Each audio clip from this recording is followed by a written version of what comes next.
Franco-Main Biof, mes chers étudiants, mes chers élèves, bienvenue dans cette nouvelle capsule.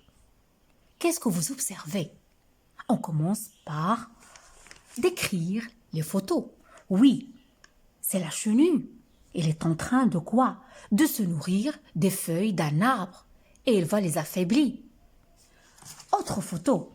C'est un parasite appelé crustacé qui se nourrit du sang de son hôte, un poisson qui s'appelle l'abridé. Donc, à partir de ces deux photos-là, quelle est la relation trophique qu'on va étudier aujourd'hui? Il s'agit de quel mot, quel terme scientifique?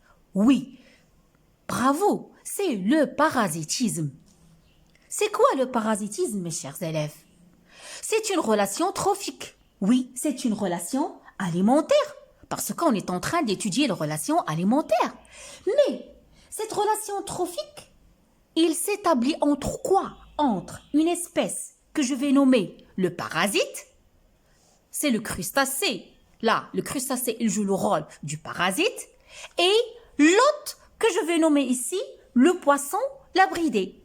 Dans cette photo ici, le parasite, c'est la chenille, l'hôte, ce sont les feuilles de l'arbre, c'est l'arbre. Donc, retenez mes chers élèves, le parasitisme, c'est une relation entre le parasite et l'hôte.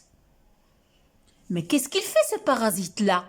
Il tire profit d'une espèce, il tire profit de l'hôte en lui étant nuisible, c'est-à-dire en lui causant des dommages. Autre information que je veux que vous reteniez, le parasite, il peut vivre à l'intérieur de son hôte, je vais le nommer un endoparasite, comme il peut vivre à l'extérieur et je vais le nommer un ectoparasite. Donc, ce que vous devez apprendre, mes chers élèves, pour l'examen, le parasitisme, c'est une relation entre deux êtres vivants, comme vous voyez, deux êtres vivants d'espèces différentes. C'est clair? Dans laquelle l'un des partenaires, le premier partenaire, c'est le parasite. Il vit ou dépend de l'autre. L'autre, il s'agit de qui? L'hôte. Sans entraîner sa mort immédiate. Il n'entraîne pas sa mort. Une autre définition que vous pouvez apprendre, le parasitisme, c'est une relation biologique dont un des protagonistes, regardez à chaque fois que je vous donne un nouveau terme pour vous enrichir, votre vocabulaire scientifique. Donc, dans un des protagonistes, le parasite, il tire profit en se nourrissant, en s'abritant ou en se reproduisant aux dépens d'un hôte. J'espère que tout est clair. Vous n'aurez pas de problème concernant ce mot-là.